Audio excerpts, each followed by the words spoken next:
Y'all get your damn dog. And so just the fact that they are now elected vice president is what Joe Biden is like as a person. Really at a critical moment, but then becomes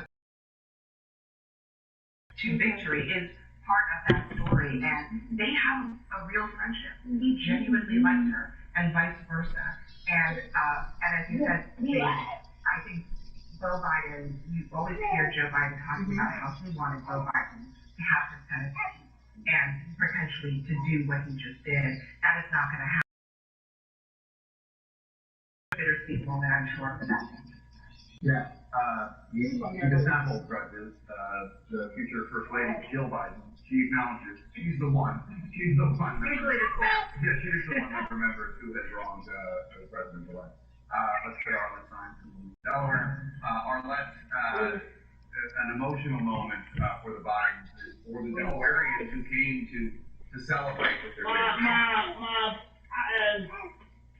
Yeah, it's really avocado crowd coming out to see their hometown son as he has become president-elect. And really, everything that you heard from Joe Biden tonight were really hallmarks of his campaign. As he said from the very beginning that people may be opponents, but they shouldn't be treating each other as enemies, and calling for an end to the demonization of other people, as you've seen play out over the past few years. But this was really such a personal moment for Joe Biden and his family. You saw him up there with his grandchildren, his children, Hunter and Ashley. We really haven't seen Hunter out on the campaign trail, but tonight he was there embracing his father. And before Joe Biden got into this campaign, he said he knew that the race would be very tough on his family as they were expecting the president to turn to very, very personal attacks. That is something that you saw play out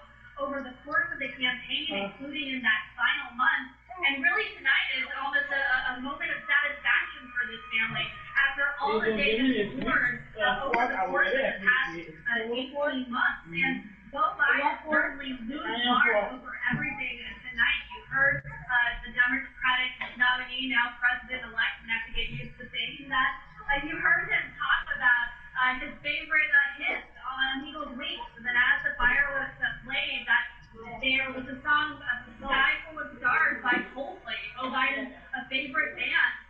Chris Martin performing at Joe Biden's funeral after he had heard that Joe Biden was a fan of his music. So you saw those personal touches in the event here tonight. And I also want to talk about how Joe Biden made references to his faith. He is a very, very devout Catholic. He will be only the second president who is Catholic to be in that White House. And over the course of this week, he referenced Ecclesiastes, saying that this is a time for the country to heal. He also made reference to that hymn, On Eagles Wings. I grew up Catholic. I remember hearing that hymn in Mass over and over. And this is just something that Joe Biden really wears on his sleeve. He is a man of faith. He is likely to go to church tomorrow, as he normally does on Sundays, as he really has had faith at the center of his life and his campaign. Now he is heading to the White House. All right, Arlette Saenz in Wilmington, Delaware. Thanks so much for that reporting. And Arlette, if I could just note, put her back on the screen for 1 second. You've done a great job happening with this campaign. You really have. You've worked really hard. You've been on the road for 2 years. So congratulations on all the hard work. You've really done a wonderful job covering the Biden campaign for CNN. So thank you so much. It is. She brings up the fact that President Trump brought up Hunter as a line of attack. And he certainly was quite a topic among the Republicans. You have to just assume, you have to just conclude that the American people heard those attacks and said, no, that has nothing to do with my life. At least the majority of them. President Trump was impeached because of his interest in attacking Hunter Biden. I mean, that was basically established by the House as part of his impeachment. And once it became real, once Joe Biden became the nominee, and they started to go head to head in the general election. The president tried, and it didn't work. I mean, it worked with the people who were already going to vote for him, not with the people who he needed to persuade for lots and lots of reasons. Primarily because who cares for these people? Their thoughts were, who cares about that right now when there's an economic crisis, there's a pandemic, and so many other things that need to be fixed. You know, my kid can't go to school. My son can't go to school. Why, I don't know why you're talking about his son. On top of that, I felt like one of the strongest moments for Joe Biden dealing with this came in one of the debates, in one of the inaudible back and forth between the two of them. But you could hear in Joe Biden's response talking about Hunter Biden struggling with addiction, and you could hear in that response a father's love for his son. I mean, at the end of the day, that's where Joe Biden is coming at the situation. Now, I'm sure that this will not be the end of this conversation. Nope. That if there is, in fact, a Republican Senate, we will probably hear more about it. But from Biden's perspective, Hunter Biden is his son, his last surviving son. And I think that a lot of Americans actually do identify with loving somebody who deals with addiction, which is not, it's just a fact of the Biden family. It's a fact of Joe Biden's life. And we'll see if that comes up again, but I think he confronted it in an effective way in that first debate. Yeah, and I think now I can go make my food. I got them.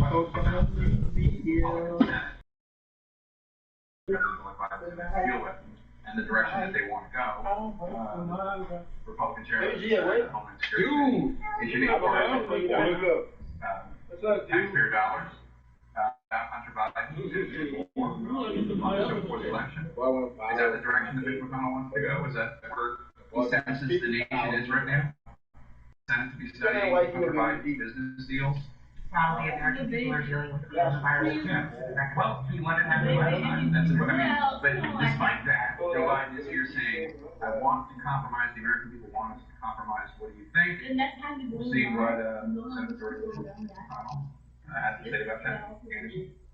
Jake is, Everybody in here? Oh, it said the server, bro. What the fuck? Into the White House and Republican Senate. Is that possible to end this regular agreement? I think it's hard. Yeah, I just sent you a squad up.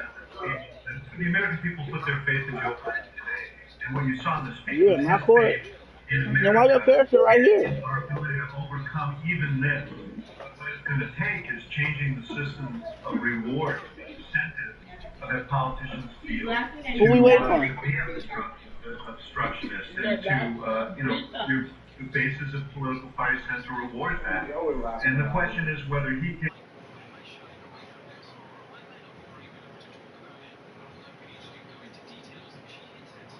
Are different, that political differences get weaponized, and that the parties seem to be vying for advantage rather than working on solving problems. Well, we're in the middle of a crisis, and what he needs to do is rally the country and change the incentives for the politicians to cooperate. And if it becomes politically costly not to, then I think you'll see action. To me, this is a speech that was awfully normal. We've gone through the Trump presidency where continually we say this is not normal. And this speech was a very normal speech from a president-elect who is optimistic and who's not full of grievance. And what we are used to hearing from a president who's never reached beyond his base is grievance, complaints, and calling. And what we heard tonight was somebody who said, in the middle of a pandemic, that this country can do anything it wants. And what was also striking to me was that Joe Biden didn't mention Donald Trump. He didn't hear his name. He couldn't report to us that he had received a phone call from the president because he has not received a phone call from the president. So the speech the current president for his generosity or because it wasn't there.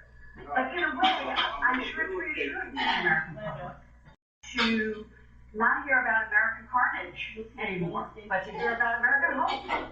And when it comes to Joe Biden, and you know a lot about his life and what he's been through in his life, a lot of tragedy in his life, and he still comes out at the positive end of it and hopeful. I think that says a lot about the man, and I think we'll learn a lot more as he continues. It's also the thing that he just won the election in which he received more votes than anybody had ever received. He mentioned it once, but there was not a repeated frame. Can you believe it? They've never seen anything like it. It was incredible. People are talking about it. More votes than anybody else. He was like me. They said they've never seen anything like it. I'm just used to. I really just struck me when he said one line, and I was sort of waiting for. Oh wait, this is now a different person and a different style, and you know, for better or worse. And what about the crowd? He mentioned the crowd, and he mentioned when he was watching. He didn't go on and on. About in the history of presidential election. To me, boring is the new thrilling. Predictable is the new exciting, and normal is the new extraordinary. That's what we are. Like literally just a boring, straightforward, hopeful speech. It's thrilling. People are texting me that tears. It just gives a sense of how much people have been wanting for a shift in tone in the country. I thought it was great to hear, but I also thought it was great to hear comments that it felt like. I want to decode some of the stuff that Colin did for the face of this party. First of all, she walked out to Beyonce. Drop mic. Just the fact that somebody's going to be in the White House, they're going to walk out authentically to Beyonce was amazing. People were like going nuts about the walkout song. She had a line, just Colin says, you marched, you organized for our lives. And then you encourage the direction into electoral politics against Black Lives Matter from being a moment to a movement to a mission. They're now very sophisticated about getting voter turnout, that kind of stuff. But we can deny that. The black women are the backbone of our democracy.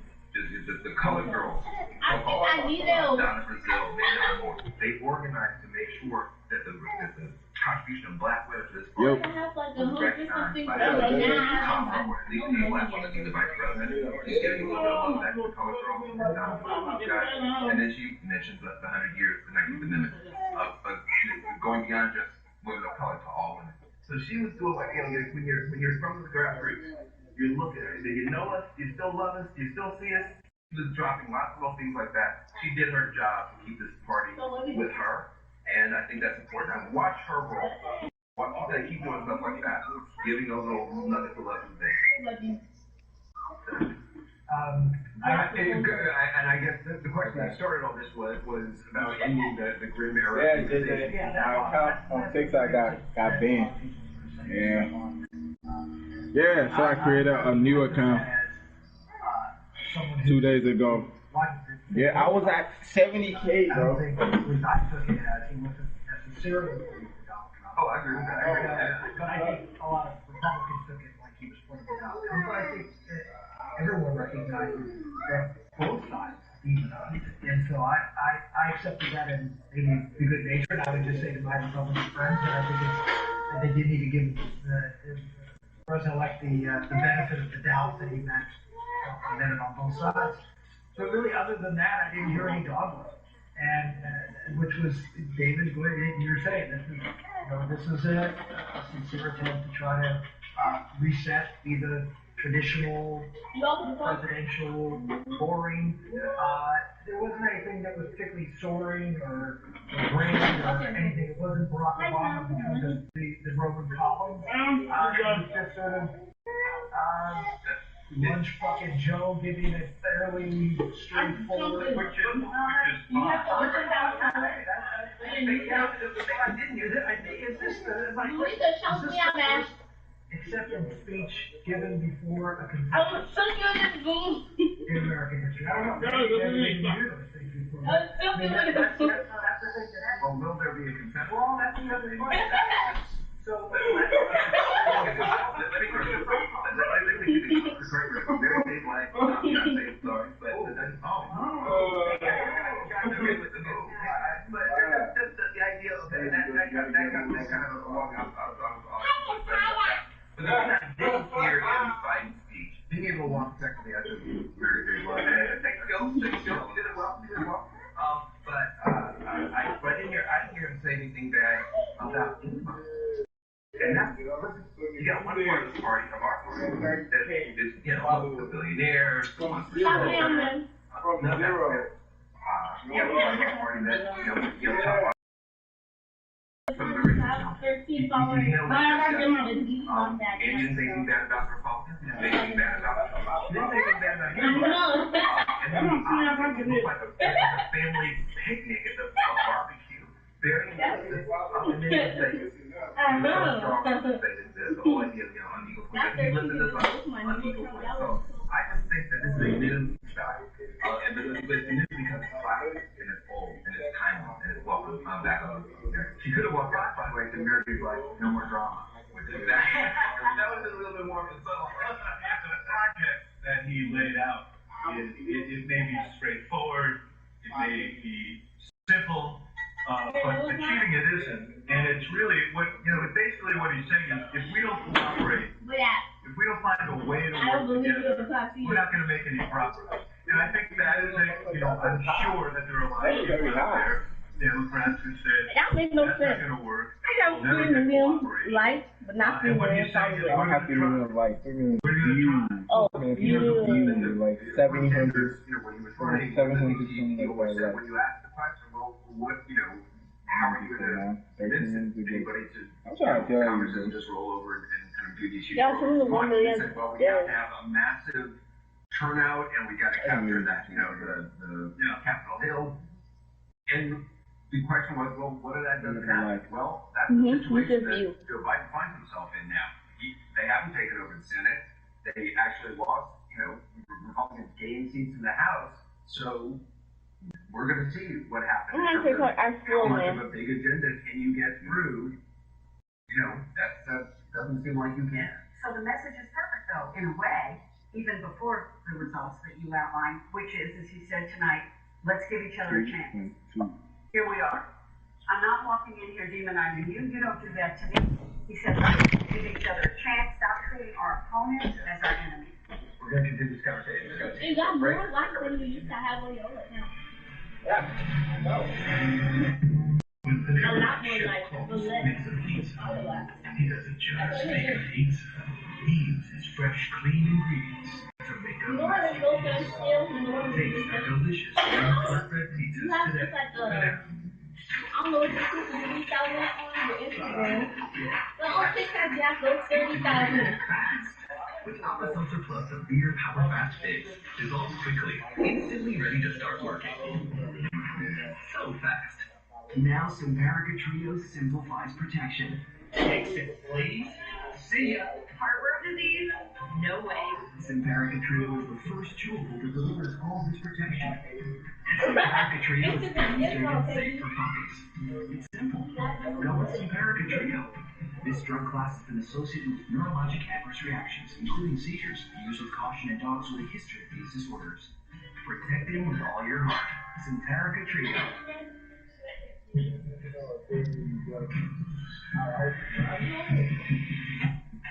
Back up. You want results?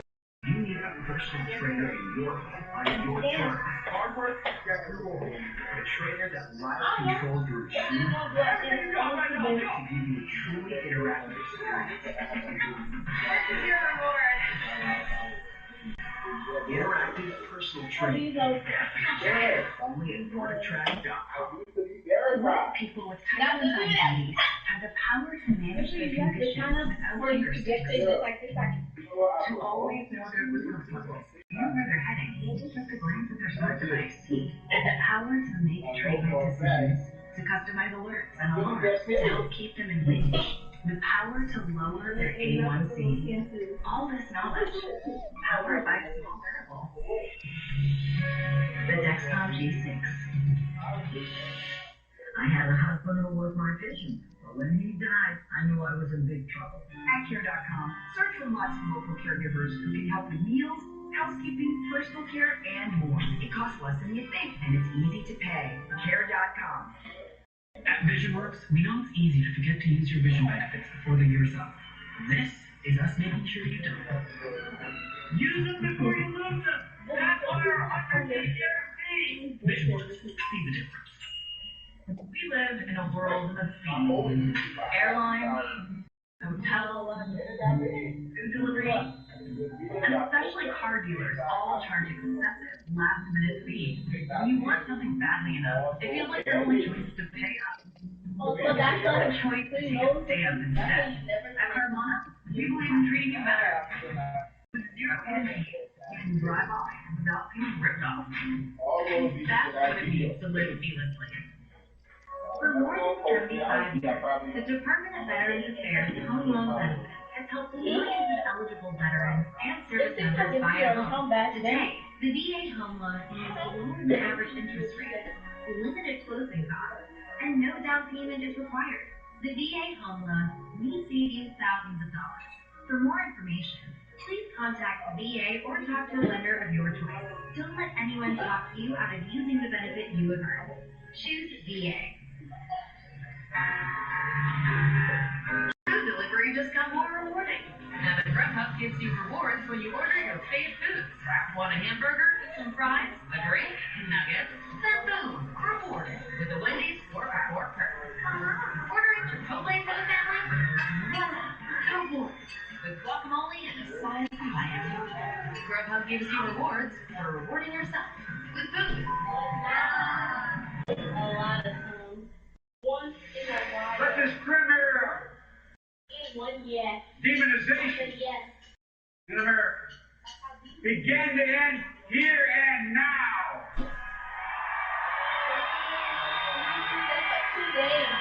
The refusal of Democrats and Republicans to cooperate with one another. It's not some mysterious force beyond our control. It's a decision, a choice we make. And if we can decide not to cooperate, then we can decide to cooperate. And I believe that this is part of the mandate given to us from the American people. They want us to cooperate in their interest. And that's the choice I'll make. That is clearly the section of the speech that's getting the most attention tonight.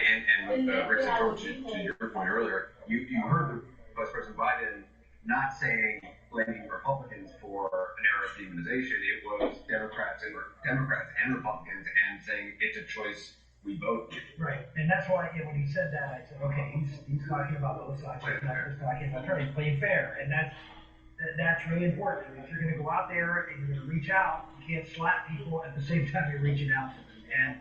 And so that was listening for dog whistles and nothing. That was one that sort of ended, and I thought, no, that's not it. So, and that's number two. I mean, he's got to start thinking about. I mean, obviously he's going to do his COVID thing, and that's great. But as far as what he's going to do to reach out. All these negotiations that are going to be occurring on the next COVID package, the next CARES Act package, and whether there is a Nancy Pelosi basically said, I need all these things or I'm not going to do this. And her membership, I think, paid a little price for that. I don't think that ended up being a good strategy for her, and because it sounded like the president wanted to do $2 trillion wasn't enough. And so I think can the vice president come in and start shaping that as a way to show that I am willing, I have the strength to negotiate this and get Nancy Pelosi to do, because that's one of the things Republicans look at. Can he get Nancy Pelosi to be reasonable? Can he get the House to be reasonable? I think she has been reasonable. I mean, just in her defense, move on, but I mean, the money is where the money goes, how the money is. Well, that's right. It's not just money. So, building issues for businesses. I mean, there's a lot of issues here. Can Joe Biden during this transition time where he's now the leader of the party, the president can, because this is something unlike the you don't have something that needs to be done between now and January when the president comes in. This is something that needs to be. If the president of the States though doesn't. Yeah, I mean, is the president not going to? Is the president going to sign off? First of all, let's point out that it's not the president. That Senator McConnell has been. That's what I'm saying. It's not the president. Understood. You're talking about after the Biden takes off. No, I'm talking about next few months. Well, the President of the United States is going to have to sign whatever they do. But my point is only that McConnell has been unenthusiastic about a relief bill, and he's made that very clear. So, but on the demonization point, I thought it showed admirable. I think it was the right thing to do. He showed admirable restraint. Because the fact of the matter is, yes, there's been demonization on both sides over time, but demonization has been sort of the project of this president. I mean, that's how he operates. Every single day, he's demonizing people in very caustic personal terms. That's one of the things people were weary of. So, I think he was right to do what he did. I think it was the right tone. The last thing I would say is, he also he set up a contrast by being very, very serious about the virus that is currently engulfing communities here, and saying I will spare no effort or commitment to turn this pandemic around. And he treated it with the sense of gravity that I think a lot of Americans feel. The other question, of course, is what in this interim phase in which we are at the worst point we have seen in this pandemic in terms of cases, again, in a relationship with the White House that at this point is not even recognizing him as president-elect, what can he actually do? Well, he's got a president in office.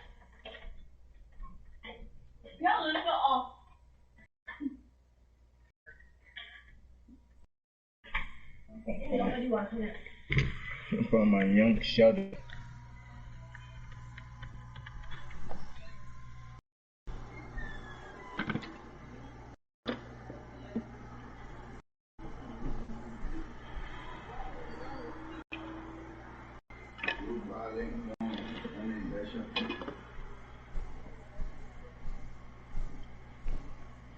Where's PJ?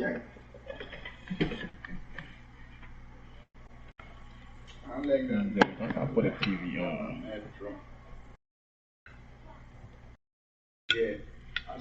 Hey, is y'all ready? Huh?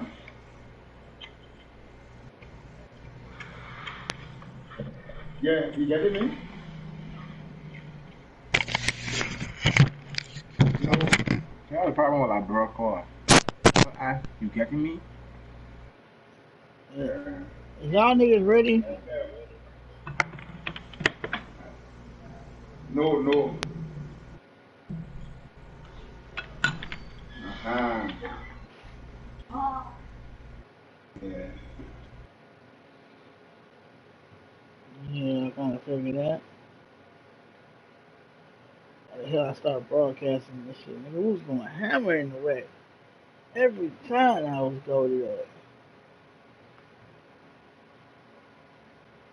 I might as well stop this.